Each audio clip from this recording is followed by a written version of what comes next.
ایک نابینا کی عادت تھی کہ وہ گھر سے نکلتے ہوئے ایک ہاتھ میں لالٹین اور دوسرے ہاتھ میں لاٹھی پکڑ لیتا۔ لوگ اکثر اس پر ہنستے تھے کہ نابینا آدمی کو لالٹین کی روشنی بھلا کیا فائدہ دے گی۔ وہ نہ ہی لوگوں کی باتوں کا جواب دیتا اور نہ ہی اپنی عادت بدلتا۔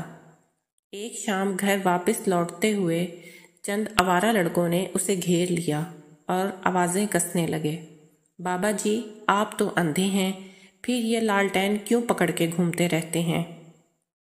نابینا نے تھک ہار کے جواب دیا، یہ لالٹین میرے ساتھ اپنے لیے نہیں بلکہ تمہارے لیے رکھتا ہوں، ایسا نہ ہو کہ بینائی والے حسرات کی زد میں آ کر میں جان سے ہاتھ دھو بیٹھوں۔